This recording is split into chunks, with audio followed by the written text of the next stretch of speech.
Mesdames et messieurs, bienvenue dans Croissance Verte, votre magazine dédié aux initiatives qui façonnent une Afrique plus durable, plus résiliente et plus innovante. Alors que le continent fait face à une forte croissance démographique, à la raréfaction des ressources naturelles et aux effets du changement climatique, la question agricole devient plus que jamais stratégique.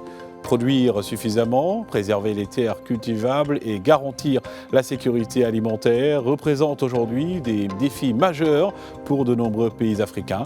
Aujourd'hui donc, nous nous intéresserons d'abord à la montée en puissance de l'agroécologie comme modèle de transition agricole avec le recours aux fertilisants naturels et à la volonté des pouvoirs publics d'encadrer durablement ces transformations. Puis, nous parlerons des nouvelles pratiques développées dans les zones maraîchères, notamment l'utilisation du compost et des eaux usées traitées pour améliorer donc les rendements agricoles, tout en répondant aux enjeux environnementaux et à la préservation de la biodiversité. Pour en parler, nous serons avec M. Kamal Aberkani, professeur à la faculté pluridisciplinaire de Nador, à l'université Mohamed Ier. M. Aberkani, merci encore de nous faire le plaisir aujourd'hui de nous accompagner dans cette émission.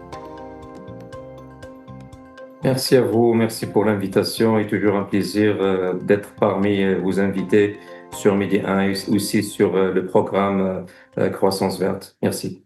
Pour camper le débat avec vous, professeur, face aux défis alimentaires, le Sénégal mise de plus en plus sur une agriculture responsable comme moyen de transition agricole. Avec l'agroécologie, les matières chimiques cèdent la place aux fertilisants naturels pour la bonne santé du sol et de l'environnement. Mais le gouvernement envisage déjà son institutionnalisation pour pérenniser le processus de transition. Olivia Bossal et Jules Pierre de Barros nous en disent plus.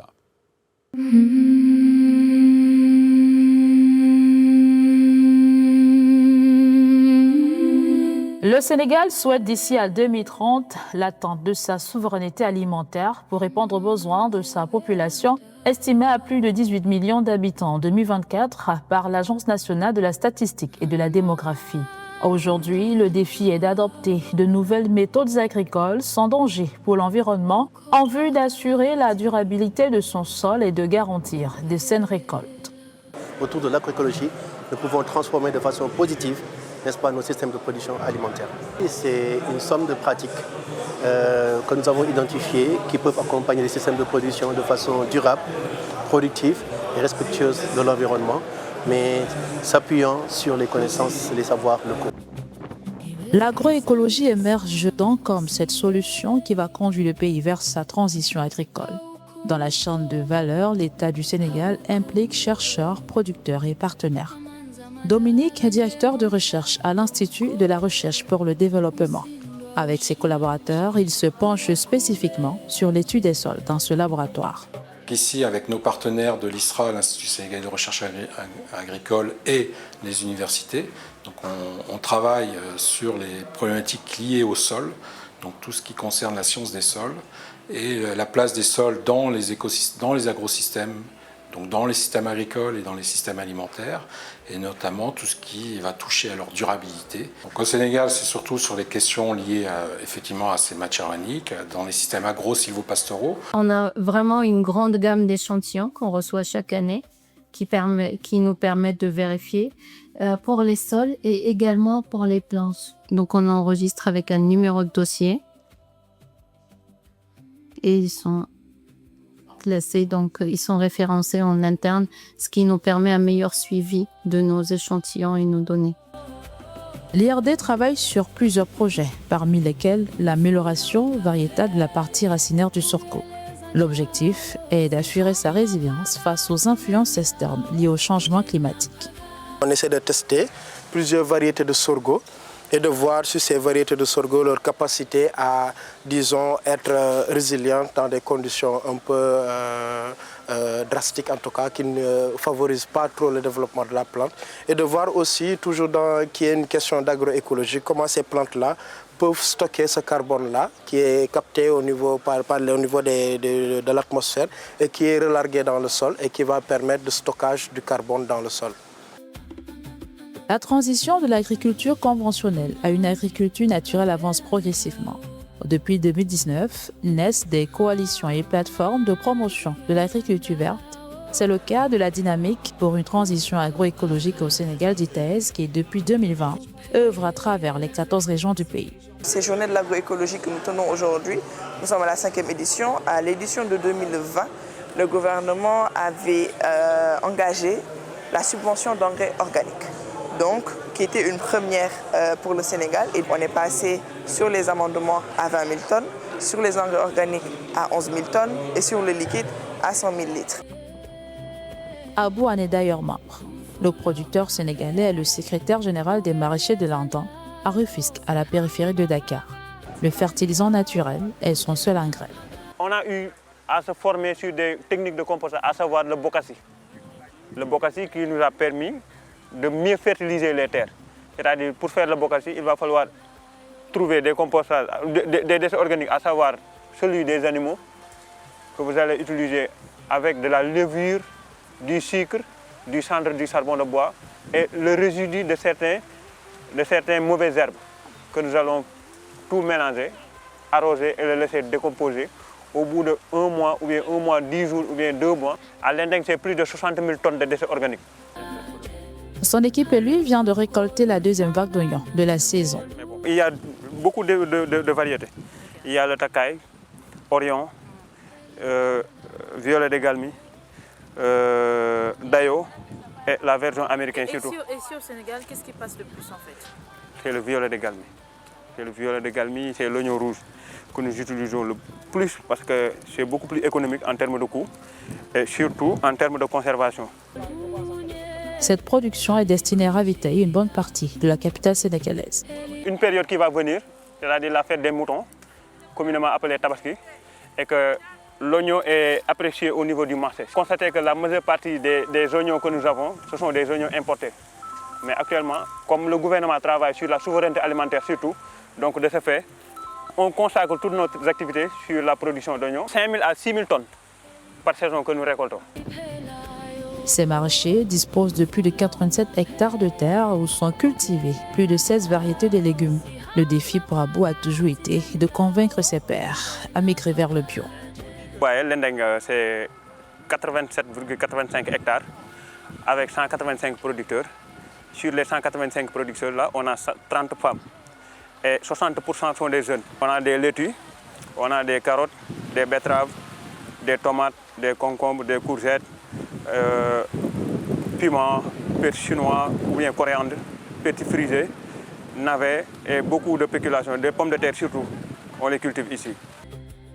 La vision est là, les initiatives aussi. Mais pour transformer durablement le système alimentaire, un pas reste à franchir, celui d'une action politique forte, comme décrit dans la stratégie nationale de l'agroécologie Horizon 2030.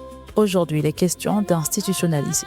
Il faudrait que la question de l'agroécologie soit concrètement et officiellement institutionnalisée dans les politiques publiques, que ce soit à travers des textes, des stratégies, des lois qui permettent, peu importe le mouvement autour des institutions de manière globale, qu'on puisse avoir une architecture qui est solide et qui pérennise aujourd'hui les acquis, les engagements au niveau des décideurs.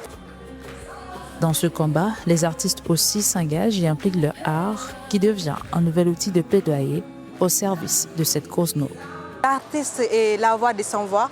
L'artiste est la personne qui représente la population. Nous, en tant qu'artistes, on est chargés de donner le plaisir à la population, de les éveiller, de les conscientiser, de les rappeler, parce que ce sont déjà des choses qu'ils connaissent, et les inciter aussi. L'agroécologie est mondialement reconnue comme un levier majeur pour la sécurité alimentaire.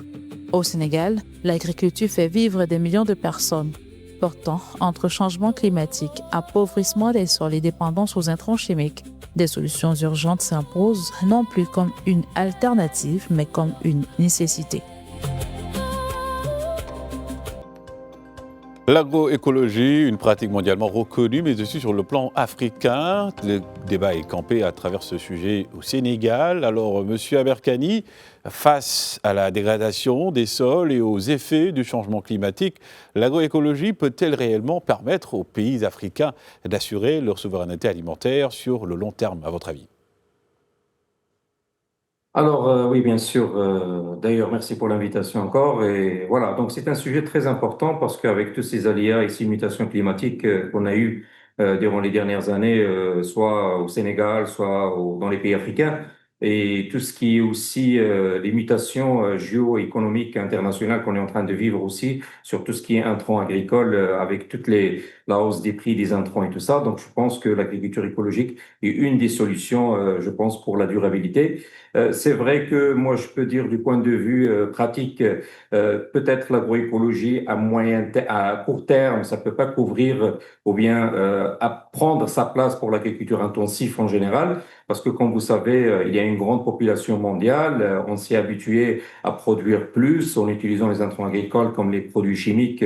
Vous savez qu'une culture, elle a des besoins en termes d'engrais, NPK, azote, phosphore, potassium et d'autres oligo-éléments. Des fois, on peut trouver ça dans le sol, on peut les trouver dans des bonnes matières, voilà, écologiques, mais des fois, il faut rajouter, voilà, des produits chimiques. Et aussi pour les maladies. Des fois, on peut trouver des maladies comme l'oïdium, comme le mildiou, qui peuvent ravager, ou bien des insectes qui peuvent ravager. On n'a pas le choix. Il faut utiliser des engrais chimiques.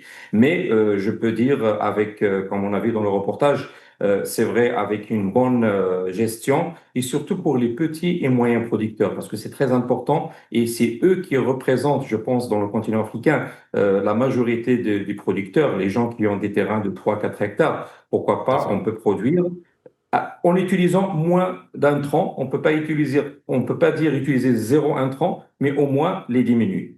Tout à fait. Et dans ce cas de figure d'ailleurs, cette pratique repose sur une réduction importante des produits donc aujourd'hui chimiques. Dans ce cas de figure aujourd'hui, quelle appréciation aussi dans les exploitations agricoles? Quels bénéfices concrets observe-t-on aujourd'hui sur les défis plutôt fertilité des sols, la biodiversité aussi et la qualité des productions agricoles?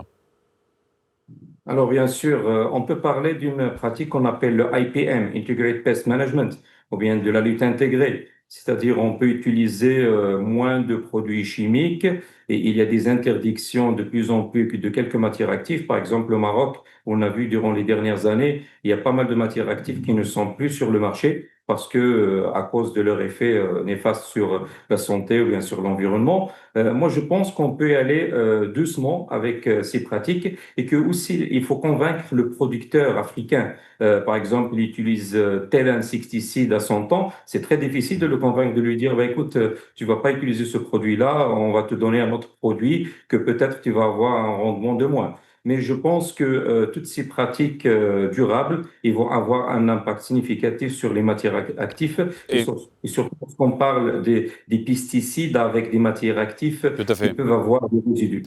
Et aujourd'hui, malgré son essor, l'agroécologie reste confrontée quand même à plusieurs défis comme le financement, la formation des producteurs, l'accès au marché ou encore la rentabilité. Quels sont aujourd'hui, selon vous, les principaux freins à ce développement? Très rapidement. Oui, moi je pense que les principaux freins, c'est l'organisation des producteurs, les petits producteurs. Je pense que maintenant les États, par exemple les États africains, ils sont en train d'organiser les petits producteurs dans des associations de producteurs pour mieux les organiser, à avoir des pratiques agricoles. On ne peut pas convaincre un seul producteur. Je pense que c'est une question d'organisation et d'agrégation agricole. Et aussi, je pense qu'il y a plus de subventions vers l'agriculture intensive par rapport à l'agriculture, la petite agriculture. Il va falloir repenser à subventionner ce genre d'agriculture dans le futur. Restons d'ailleurs dans votre domaine, toujours dans le cadre de cette agriculture. Cette fois-ci, les cultivateurs de légumes de la zone des Niayes, dans la banlieue dakaroise, ont opté pour le compostage. Grâce à leur métier, ils subviennent donc aux besoins de leur famille et participent à la sécurité alimentaire à Dakar et dans ses environs. L'utilisation du compost reste aujourd'hui une technique privilégiée par certains. D'autres, en revanche, utilisent des eaux usées traitées par l'Office national de l'assainissement du Sénégal pour enrichir le sol. C'est un sujet de Sirmi Boukaka et Moussadir. Sur une surface de 320 mètres carrés, ce maraîcher cultive des feuilles d'hibiscus, communément appelées bissap, au Sénégal. Il exerce dans la zone des Niayes, à Pikine, dans la banlieue dakaroise. Pour obtenir le résultat escompté, Pape utilise du compost. Le compost, on le fait avec les fientes de volaille les déchets de bœufs, les bouches de vache. Ça nous aide aussi à faire de bonnes productions. Et même si le côté santé, les produits utilisés avec le compost sont beaucoup plus meilleurs que les autres produits parce qu'il n'y a pas de produits, il n'y a pas de chimie, il n'y a rien. C'est du naturel. Le compost est un engrais naturel obtenu à partir de déchets organiques en décomposition. Mais certains préfèrent les eaux usées traitées par l'Office national de l'assainissement du Sénégal. Là où nous sommes, nous n'avons pas besoin d'engrais ni de compost. Nous avons tout ce qu'il nous faut. À l'avenir, si nous n'avons plus cette eau, nous aurons recours au compost. Le NAS valorise ces eaux usées en les transformant en compost utile pour l'agriculture. Premier temps, on est sur le pré-traitement. Le pré-traitement consiste à enlever tout ce qui est déchets solides, parce que ce n'est pas compatible non seulement avec le compostage, mais aussi avec le traitement, comme la graisse. Ces deux phénomènes combinés, aérobie et anaérobie, créent ce qu'on appelle la fermentation. Avec cette fermentation, on a des boues en excès qui sont envoyées au niveau des lits de séchage. C'est à partir de là que commence le compostage et la boue stabilisée. Ces lits de séchage facilitent la transformation de l'eau en boue. Premier type de compost qu'on a. Donc ça sert, les maraîchers l'utilisent pour fertiliser leur sol, comme aussi les industriels l'utilisent, qui leur sert de combustible pour faire fonctionner certaines centrales électriques. C'est cher? Bon, normalement ça devait être cher parce que chaque mètre cube d'eau traitée, il faut imaginer le nombre de kilowattheures dépensés. Mais heureusement qu'il y a la subvention de l'État, c'est des prix qui sont homologués par l'État. Ces boues d'épuration contiennent des déchets solides et des graisses. Elles sont traitées afin de stabiliser la matière organique en vue de produire du compost. Le compostage là, consiste à prendre tout ce qui est surnageant. Ce sont la boue mélangée aux déchets solides, à la graisse, qui vont être mis dans une période, ce qu'on appelle dans une période de maturation. Par exemple, un mois, on va le fermenter, pendant un mois. Le deuxième mois, on va changer de côté pour encore le fermenter jusqu'à ce que ça arrive à une certaine maturation.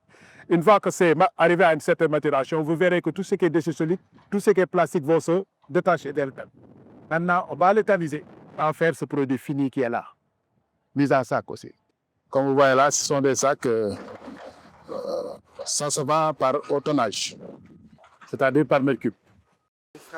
Le compost crée un écosystème dans le sol et l'enrichit.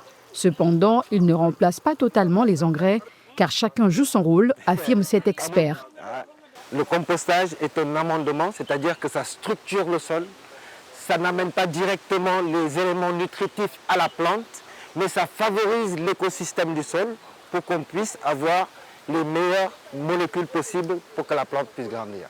Donc ce n'est pas un engrais. Un engrais favorise le développement direct de la plante. Donc l'objectif du compost, c'est vraiment créer du sol, créer un meilleur sol. Et si on le comprend comme tel, on va voir qu'effectivement, on arrive à faire du compost de broussailles, on arrive à faire du compost à partir du fumier, et il y a différentes techniques de compostage. Il y a les techniques de compostage en lasagne, il y a les techniques de compostage en bokashi, semi-fermenté. Il existe une grande diversité de composts adaptés à différents types de déchets et d'usages selon les besoins du sol et des cultures. Pour fabriquer un compost, on utilise le fumier qu'on mélange avec la matière carbonée qui se trouve être de la paille et ainsi de suite, qu'on arrose, qu'on intègre des choses comme les cendres et ainsi de suite pour avoir la dégradation, in fine nous donnera du compost. Mais là, nous avons du fumier que nous... De tout venant, ça vient des zones équestres, c'est-à-dire surtout plutôt des chevaux. Dans la zone des Niayes, certaines contraintes sont également relevées. En certaines périodes de l'année, on cultive beaucoup, mais on ne peut pas le garder.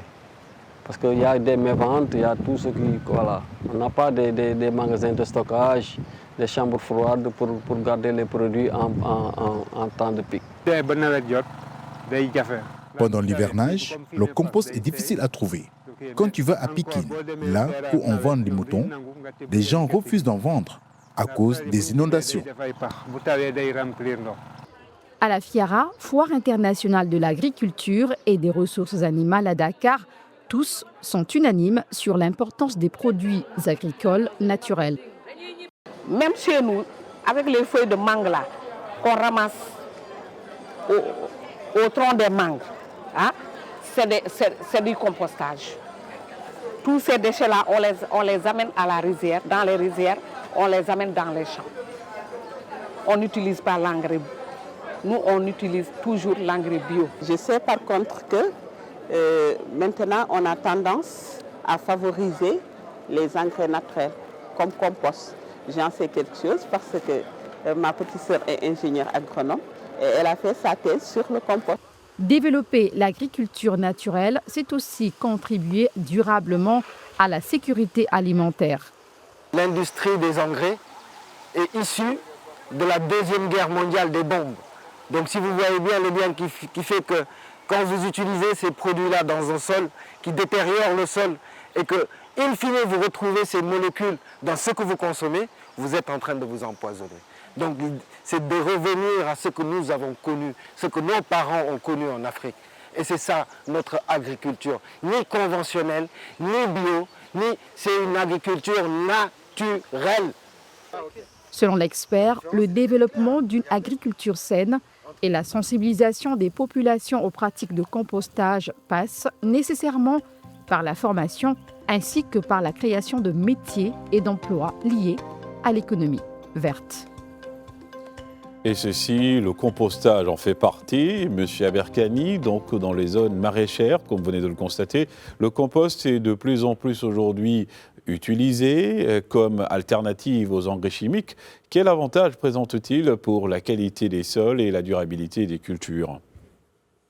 Alors oui, bien sûr, le compostage est très important, comme il a mentionné notre collègue Monsieur Lopez dans l'émission. C'est très important. On peut pas dire que le compostage il va donner 100% d'engrais pour les besoins des cultures. Ça dépend qu'est-ce qu'on cherche. Et bien sûr, il va former notre structure de sol parce que la majorité des producteurs qui font de l'intensif, ils oublient d'amener la matière organique pour leur production.